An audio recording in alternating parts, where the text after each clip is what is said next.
बागलाण तालुक्यातील जायखेडा ग्रामपंचायतीच्या कारभारातील हिशोब, पारदर्शकता आणि चौकशीच्या मागणीवरून सुरू असलेल्या आंदोलनाला आज 10व्या दिवशी प्रशासनाच्या एका निर्णयामुळे नवे वळण मिळाले आहे. आंदोलकांचा विरोध असतानाही प्रशासनाने ग्रामपंचायत कार्यालयाचे टाळे उघडले. मात्र टाळे उघडले पण आंदोलकांचे प्रश्न सुटले का? याच मुद्द्यावरून आता प्रशासनाच्या भूमिकेवर प्रश्नचिन्ह उपस्थित होत आहे. पहिला सवाल, टाळे उघडण्याची घाई का? आंदोलकांच्या प्रमुख मागण्यांवर अद्याप समाधानकारक तोडगा निघालेला नसताना ग्रामपंचायत कार्यालयाचे टाळे उघडण्याचा निर्णय घेण्यात आला. मग प्रशासनाने आंदोलकांच्या मागण्यांवर आधी चर्चा का केली नाही? टाळे उघडणे महत्त्वाचे की ग्रामस्थांच्या प्रश्नांचे निराकरण करणे? दुसरा सवाल, चौकशी समितीबाबत काय?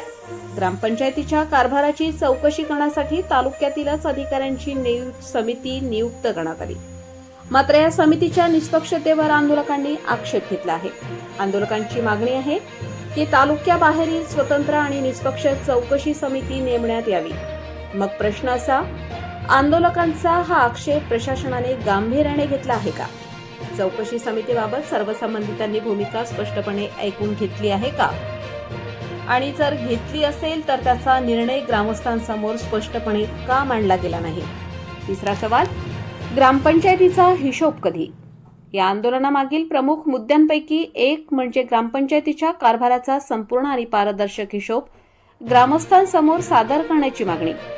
यामुळे आता प्रशासनाला थेट सवाल, ग्रामपंचायतीचा संपूर्ण हिशोब ग्रामस्थांसमोर ठेवण्यात आला आहे का?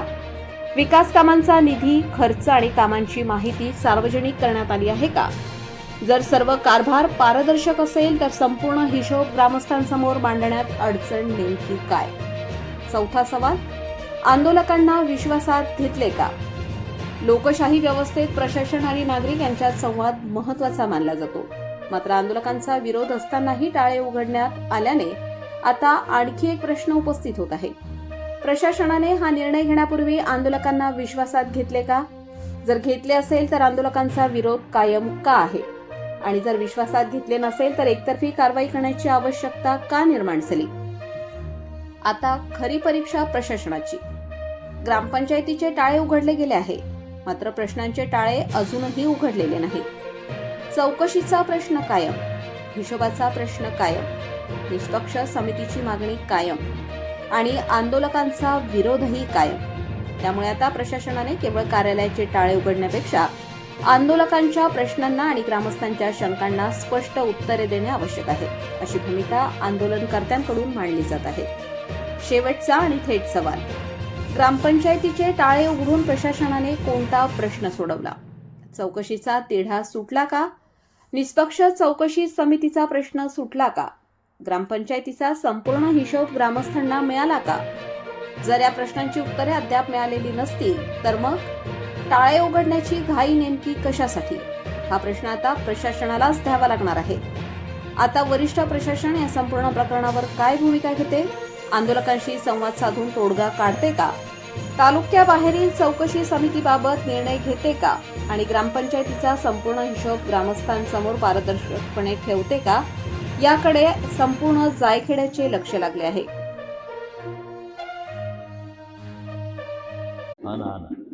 मी बापूजी मोगरे, जायखेडा ग्रामपंचायती समोर 15 ऑगस्ट 2026 पासून दुपारी 12 वाजेपासून लाक्षणिक उपोषणासाठी बसलो होतो. त्यानंतर सन्माननीय BDO साहेब बागलाण यांनी त्यांची दखल घेऊन आणि चौकशी करायच्या निमित्ताने शनिवारी ते आले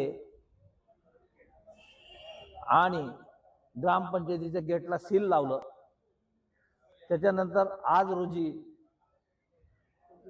25 ऑगस्टला मला कुठलेही न विचारता सरळ गाडीतनं उतरून त्यांनी त्यांचे सील काढले आणि ग्रामपंचायतीच्या कार्यालयात जाऊन ज्या लोकांविरुद्ध माझी तक्रार आहे त्याच लोकांना बरोबर घेऊन आणि सरळ त्यांनी माझं काही एक न ऐकता फक्त माझं निवेदन स्वीकारलं आणि ते निवेदन स्वीकारून आणि सरळ जायला निघाले त्यावेळेला गावातील ज्येष्ठ नागरिकांपासून तर लहान बालकांपर्यंत सगळ्यांनी गाडी अडवण्याचा प्रयत्न केला, पण सन्माननीय BDO साहेबांनी न थांबता फक्त एवढी सूचना केली की आपण पोलीस स्टेशनला जात आहोत, तिथे मी वरिष्ठांशी चर्चा करतो आणि आपल्याला उत्तर देतो.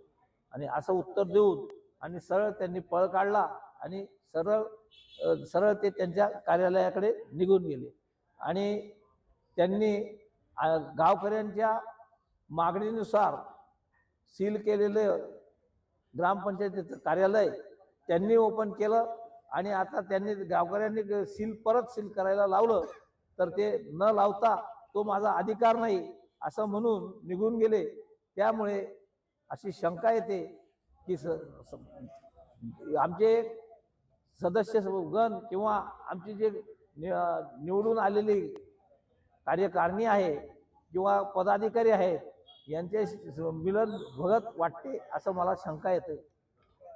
डॉक्युमेंट जे ग्रामपंचायतीच्या कार्यालयामध्ये आहेत ते जर कधी गहाळ झाले किंवा त्याचे कुठल्याही प्रकारे जर अस्तव्यस्त झाले तर त्याला BDO जबाबदार असतील असं मी माझ्या वतीने आपल्याला सांगू इच्छितो.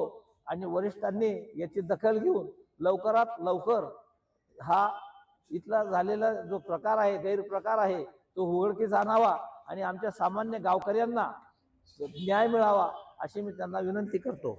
सन्माननीय BDO साहेब येतानाही त्यांनी माझ्याशी ना चर्चा केली ना भेट घेतली. परस्पर येऊन त्यांनी ग्रामपंचायतीचं ते कार्यालयात लावलेलं सील त्यांनी त्यांचे स्वतःहून त्यांच्या सहकार्यामार्फत तोडलं आणि परस्पर गेले आणि ऑफिसमध्ये बसून जातानाही तोच प्रकार केला. कुठलीही चर्चा नाही, कुठलेही भाष्य नाही, सरळ फक्त तुम्ही काय करायचं तुम्ही वरिष्ठांकडे करा असं एखाद्या अडाणी माणसासारखं उत्तर BDO साहेबांकडून अपेक्षित नव्हतं. सर्व गावकऱ्यांनी त्याचा निषेधही नोंदवला, पण ते ऐकायच्या मनस्थितीत नसताना सगळ्या लोकांना त्यांच्या भावना लक्षात न घेता ते सर्व लोक मागणी करत होते की सील जसं होतं तसं लावा आणि नंतर तुम्ही तुमचा निर्णय कळवा. पण BDO साहेबांनी न ऐकताच निघून गेले, त्याचा खेद वाटतो. नमस्कार, मी अतुल जयवंतराव पाटील, गट विकास अधिकारी, पंचायत समिती बागलाण. जायखेड्याचे नागरिक बापूजी मोगरे यांनी मागील 5-10 दिवसापासून लाक्षणिक उपोषण ते करीत आहेत. त्या अनुषंगाने आज माझी गावाला 3री भेट आहे.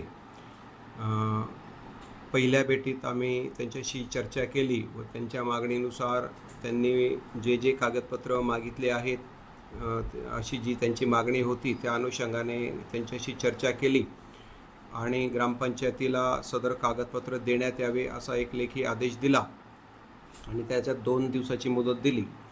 परंतु नंतर 2-3 दिवसानंतर आम्ही म्हणजे शुक्रवारी भेट दिली आणि त्याच्यात ग्रामपंचायतीने कागदपत्र जे आहे ते अपूर्ण दिलेले आहे असे आढळले. म्हणून आम्ही उपोषणकर्त्यांची पुनश्च चर्चा केली आणि त्यावेळी ग्रामपंचायत बंद करून ग्रामपंचायतीला सील लावावं, ग्रामपंचायत अधिकारी यांना तेथे काम करण्यापासून मज्जाव करावा आणि एक समिती नेमून सदर ग्रामपंचायतीची 3 वर्षाची चौकशी करावी असं त्यावेळेस मान्य केलं आणि त्याप्रमाणे आम्ही तात्काळ तसा आदेश केला. ग्रामपंचायत सील केली. ग्रामपंचायतीला नवीन ग्रामपंचायत अधिकारी श्री सावंत यांची नियुक्ती केली. त्यांनी कामकाजसुद्धा सुरू केलं आणि तिसरी एक जवळपास 10 लोकांची समिती, ज्यात गटविकास अधिकारी अध्यक्ष, उपअभियंता, सहाय्यक गटविकास अधिकारी, 4 शाखा अभियंता, 3 विस्तार अधिकारी अशी एक समिती गठीत करून आदेश लाक्षणिक उपोषणकर्त्यांना दिला. त्याप्रमाणे ठरल्यानुसार आज आम्ही इथं आलो आणि आमचं कामकाज सुरू केलेलं होतं. परंतु उपोषणकर्त्यांनी सदर समिती आम्हाला मान्य नाही असं लेखी आज दिलेलं आहे. त्यामुळे आम्ही आता त्यांनी जे निवेदन दिलं आहे त्याच्या अनुषंगाने जिल्हा स्तरावर पत्रव्यवहार करतो आणि एक नवीन समिती देण्याबाबत मान्य करतो आणि त्याप्रमाणे पुढील कामकाज केलं जाईल. तरी माझं परत श्री मोगरे यांना विनंती राहील की आपण आपलं आंदोलन थांबवावं, जेणेकरून जिल्हास्तरीय समितीला पुरेसा वेळ मिळेल आणि अजून एक चांगली पारदर्शक चौकशी होईल. एवढंच मी बोलू शकतो. धन्यवाद. उपोषणकर्त्यांना का मान्य नाही? उपोषणकर्त्यांचं म्हणणं असं आहे की त्यातील बरेच लोकांनी त्याच्याशी संबंधित आहे असं त्यांचं म्हणणं आहे. परंतु समिती बरीच मोठी आहे आणि त्याच्यात वर्ग 2 व 1 दर्जाचे 3 अधिकारी आहेत. त्यामुळे मान्य नाही असं त्यांचं म्हणणं आहे.